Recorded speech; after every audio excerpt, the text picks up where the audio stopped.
Hello everyone, my name is Kevin Chambers and welcome to EMA's Health and Safety podcast series. We're really pleased that you could join us today. Today our guest is Mr. Brenton Harrison. Brenton, thanks for coming in. Not a problem. Really good to see you. Thank you. It's been a little while. It has been, yes. And today's topic is going to be around contractor management. But before we get into that, Brenton, you got to tell me about this T-shirt you're wearing.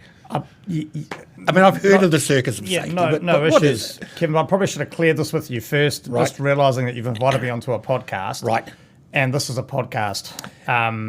Conflict of interest, possibly. Nonetheless, let's just roll with it. I don't No. see us as competitors. Okay. I have watched Circus of Safety a few times, probably not as much as I should.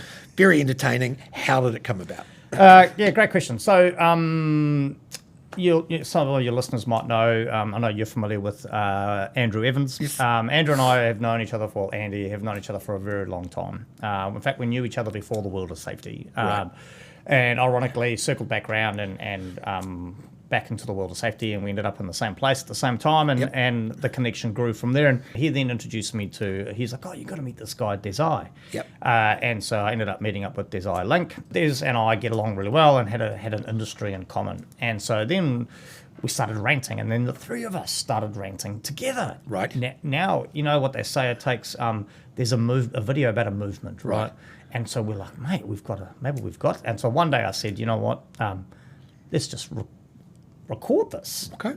For what purpose, I don't know. You know, they talk about it in business. Maybe we should have gone to business school. Do you guys offer business courses here at the EMA? We do offer business courses. I possibly should have jumped on one of them. Maybe it's not too late. I don't know. We can have that discussion later. We can. It's like sign here. Yeah. We just started recording them. Yep. And there was no intention. There was no purpose behind it, apart from the fact that the three of us found a number of things within the world that was said in the name of safety that we found frustrating or would trigger us or we'd find highly amusing. And so we thought we should catch up on a regular basis. So we were catching up on a regular basis. I then said, let's record this thing. Yep. And next minute we're live streaming it on LinkedIn. Okay. And now all of a sudden we're on LinkedIn, we're on Spotify. We've got about 2,400-ish. Wow, I'm not good with math. Well done. We've ended up with our own merch. Yes. And we have the merch there. Yep. There it is, ladies and available gentlemen. Online at a good price. Money goes to a good home. It buys Andy's kids' shoes. Right, there you go. And you've been running the podcast now for a couple of years, I think. Yeah, we're into season... we'll be kicking off season 4 shortly. Season 4? Yeah, Wow. Season 4. Okay. So we started partway through a year, but I got a bit of mild OCD, so we're just going on a physical year now. Okay. So it'll be our third birthday, though, in about July this year. But it's season 4. Yeah. I know that's confusing. Should our listeners be interested, those that don't already follow your podcast, if they are interested, when, where, how? Yeah, great. So basically, this is going to be really easy. Every fortnight. Every 2 weeks. Now, we go live on LinkedIn, Yep. so we stream live, which is quite cool. It's unscripted. I'll tell you a bit about that in a minute. But 8:15, we go live on LinkedIn, and we go through till 9 o'clock, where we do have a hard finish, and we work really hard to keep that ish. Different topics every week. Yeah, so what we've done now, we've kind of learned to control our ranting. Yep. So we might still rant, but we'll just send a topic that we want to rant about, and we put it on the wheel. And basically we spin what we call the spinning wheel of death. Yes. The topic lands, and it could be anything, and whatever it lands on, 45 minutes, boom, we're into it, talking about that topic. Right. It's not your traditional, height safety topic today or whatever. It's about the things that are done or said in the name of safety that people are just confused about, or we're confused. Often we don't walk away with solutions all the time. Okay. Sometimes we're like, hey, we've got more questions than answers. That's not always a bad thing. If the topic leads us to having more questions than answers, we go find someone that maybe is an expert in that field and bring them on. So, yeah. So some merch for perhaps one of our podcast listeners? But I reckon what we do, the first show after this podcast is released, so that obviously people need to see the show, that need to see this, right? Yep. The very next show, if they tag EMA in the comments of a live show, we'll send them some merch. Okay. Yeah, Brilliant. We'll do that. Do you have it? We might even sign it. Oh, even better. Yeah. Deliver it personally delivered?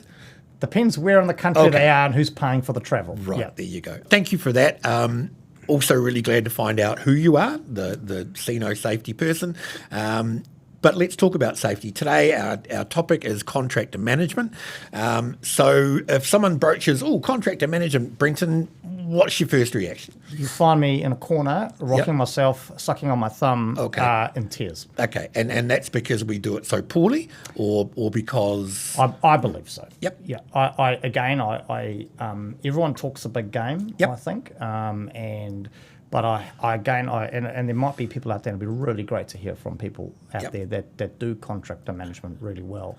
I'm really struggling to find people, organisations that maybe even understand how to approach it, let alone how to apply it out in the real world. I mean, I'm not saying I've got it perfect, but it's really a real bugbear of mine at the moment. What makes it complex? It's not easy. Yeah. And we know that. We know that, right? But employees aren't easy either, Kevin. Yeah. Right. But we keep employing employees. We induct employees. We put a lot of time, effort, and energy into employees. But then as soon as you put this word contractor up there, I don't know what it is, but it goes out the window. And people think it's harder than it needs to be. And they make it incredibly complicated. The whole contractor management industry, if we'll call it that, because there's an industry based on this. Tell us more about that. There's companies out there offering pre-qualifications and charging for the service, right? Charging through the roof for it. Correct. I mean, I used to work for one of them, and hey, listen, I'll make a buck like anyone else, and that's what people need to make money, right? But we suddenly take contractor management and I think we think it's harder than it needs to be. Okay. I think we think it's something different. I think we think it's something special. And so all of a sudden we kind of get this, and we fall over. And then we basically think we're doing it, but we don't. Okay. We make it too hard for ourselves. Yeah. And then by default, I think we make it, we start, but we don't do the rest of it, right? So often people we'll go back to the pre-qualification piece, right? Yep. Often people you talk to go, when you say, hey, do you guys, how do you manage your contractors? Oh, yeah, we get them to do a pre-qualification. Mm-hmm. And then you sit there waiting, right? Well, what does that mean? And then it's crickets, right? Absolute crickets. Well, look, we've got their certificate, right? They got 5 stars or whatever. And you're like, okay, well. What does that mean? Great. And in my mind, that's like receiving a CV from an employee. Yep. You get the CV, right? What do you do with that CV? You then read it, you review it, you interview an employee, right? But how often do we do that with our contractors? How often do we ask for, when we're looking to onboard a contractor, how often do we, say, can you send us, have you done an external pre-qualification? Or do you have a CV of sorts? Can you send that to us? Yep.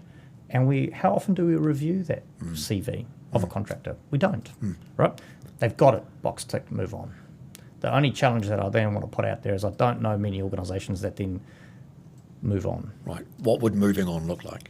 Well, when you go to employ a new employee, for example, right? Yep. Not all employees are equal.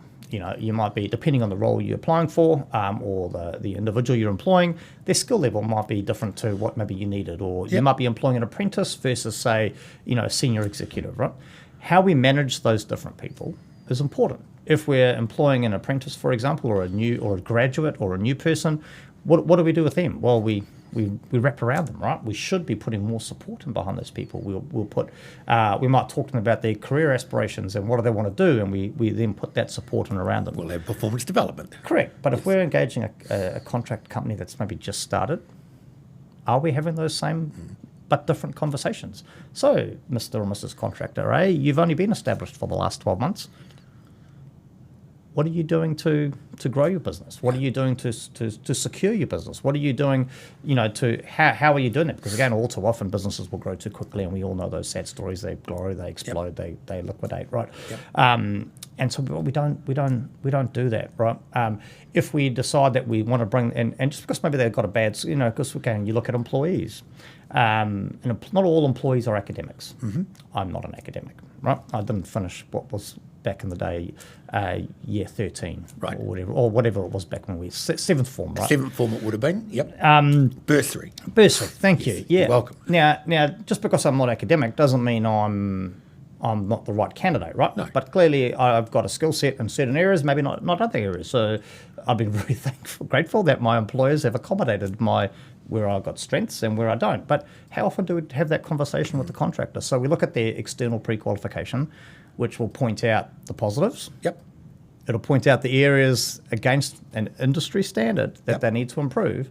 How often do we have a conversation with that contractor to say, so what are you doing to lift yourself? What in this could space? we do to help you lift yourself as well? Correct, because the only difference, apart from the legal entity piece, right, we get that, is they're subject matter experts in a very particular thing that you're engaging them to do, right? They have the skills that your own staff don't have. Correct, which is why we go to those. Yeah, so that's often where I find they then sort of, they've ticked the box, but they haven't moved on. And it doesn't just stop there for me, though, Kevin. How often do they then loop back in with those contractors? Yep. Right. With many organisations, it will be constant, right? Yeah, and it might be informally, but how often do they formally sit down? And again, you're an employee, I'm an employee. Every 12 months or so. The EMA every 3 months. Wow, that might just be due to your personal performance. But let's not. Well, thank you for bringing that up. I'm still here, which is a good thing. 3 months by 3 months, right? Yeah. But that's a great point, right? Yeah. So if you get somebody, and you don't, not all contractors are equal either, right? No. So you might find there's some contractors that you want to formally sit down with every 3 months, or every 6 months, or maybe every 12 months. Like, for example, if it's your, no disrespect to, office cleaners, for example, arguably relatively low risk, right? You might only sit down with them formally every 3 years, like I'm not putting numbers on things, but then when you're high risk contractors where they're doing, asbestos removal maybe, or crane operations, you might want to catch up with them more frequently, because if they get it wrong, the consequences are far greater, right? Yeah. So, and often we don't. How often do organisations actually do that? Well, I think that's a really, really good question.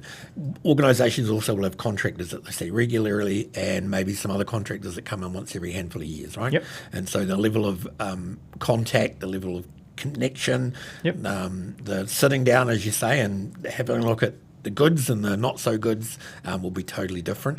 So if I'm hearing one thing, it's if contractors are doing great, they've ticked the box, good to go. If there was an issue, we're not doing enough about that. Well, no, I'm actually going to throw a spanner in here. Please do. They've turned up, they got 5 stars, gold rated, whatever, right? Yep. Could be too good to be true. Just going to put that out there. Yeah. And again, not in New Zealand, surely. No, of course not. No, but when it comes to those pre-qualifications, right, it's at a point in time. Yes. It's a game. And I'm just going to lift the blanket on that. If you know what they're looking for, you can produce the evidence that is needed. How often, just again, for someone who isn't a health and safety professional, how often would a contractor organisation go through the pre-qual process? Is it so yearly? depending on the organisation that they've gone through that process with, there's a number of organisations in New Zealand. But is it a yearly thing? Is it's generally 12 or 24 months, okay, depending on which one you've gone with. Right. And again, as you said, it's a point in time. Yeah. So it may be that 12 months ago they were brilliant. Yeah. And you've only got to produce, you're the one providing the evidence generally. Yep. And so you're obviously going to provide the evidence that's going to get you the answers you need, right? Yep. Pre-qualification, I believe, plays a part. But if somebody turns up with 100% on an external pre-qualification, maybe they got 100%. Hey, high fives, kisses and cuddles, right? No issues.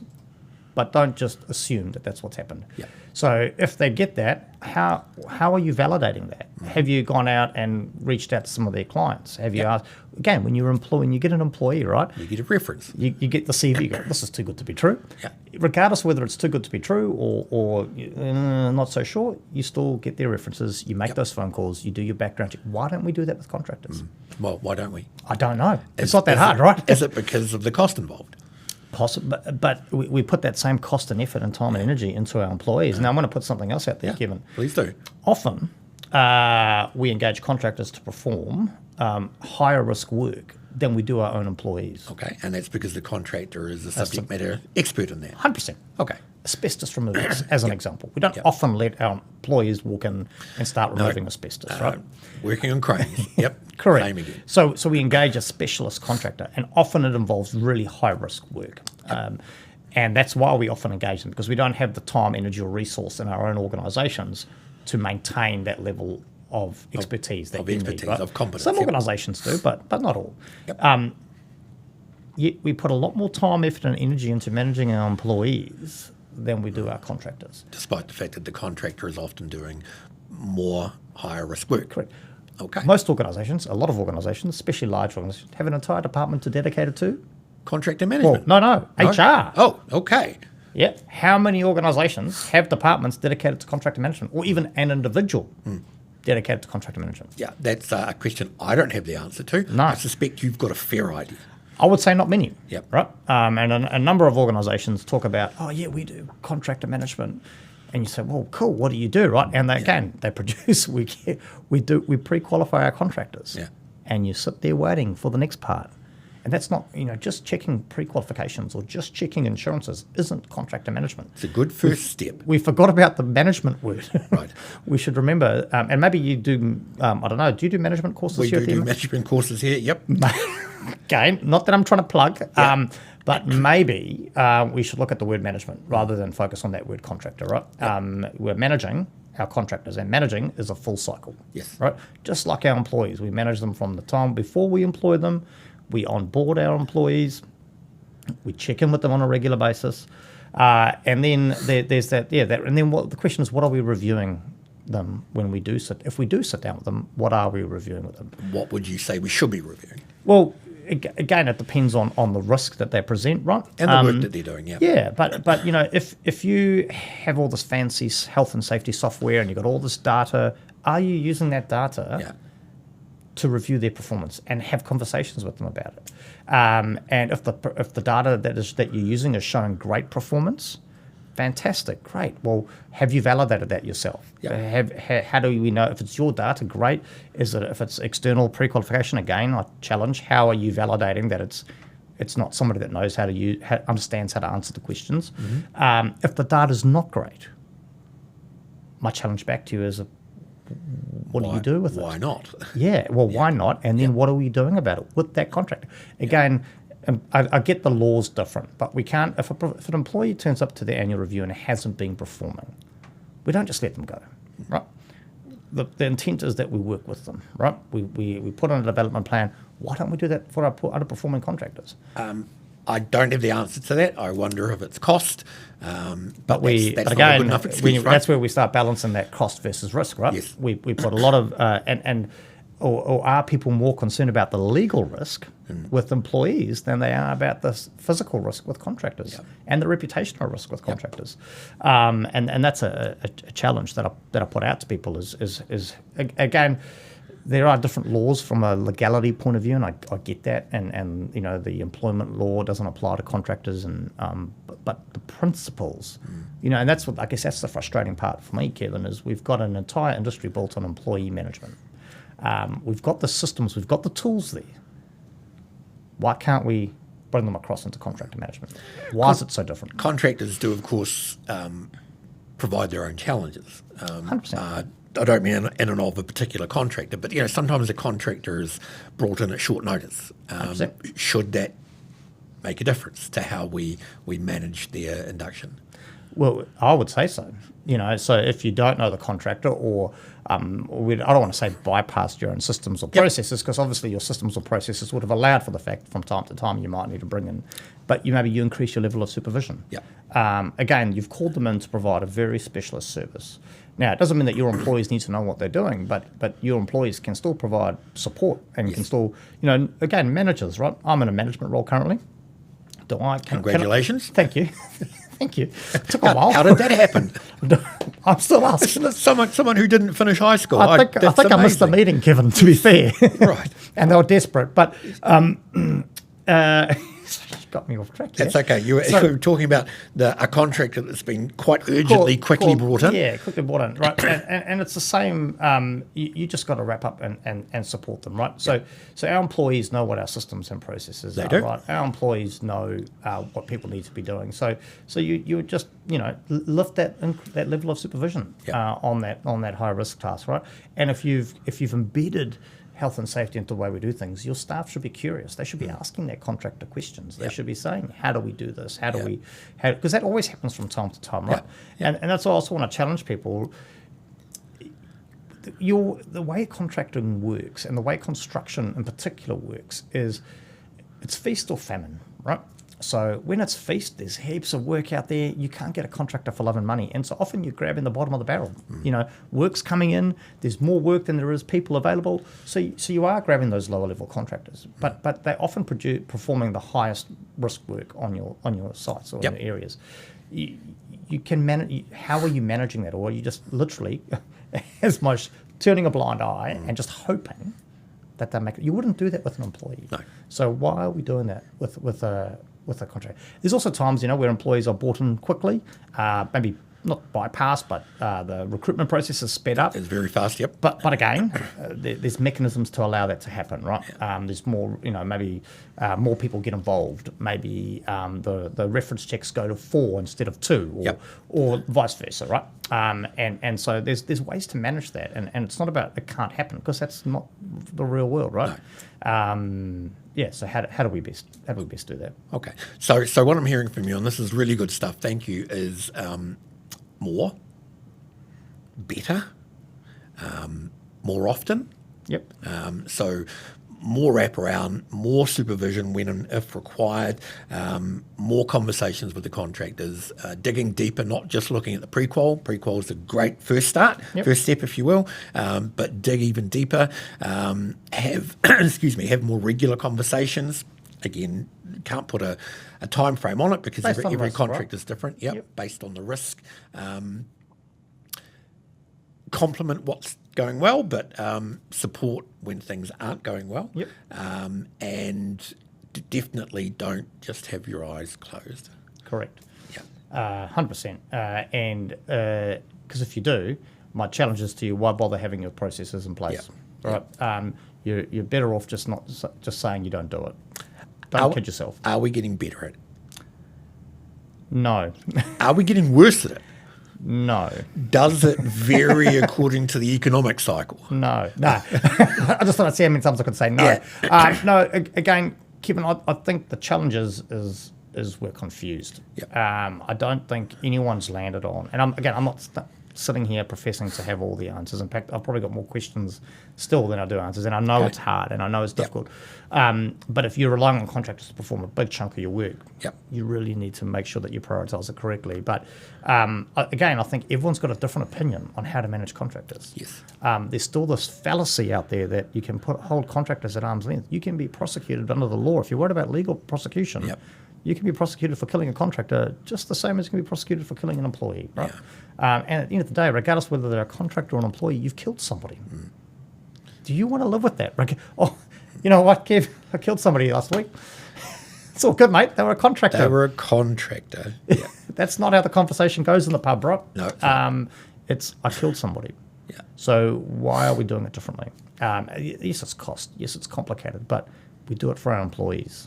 I believe we should be doing it for our contractors. Okay. Same, but different. Same, but different. On that note, Brenton, thank you very much for coming in and spending time with us, ladies and gentlemen. I hope you found that conversation sparked some interest in you, maybe brought up some questions. Are we managing contractors worse? No. Are we managing them better? No.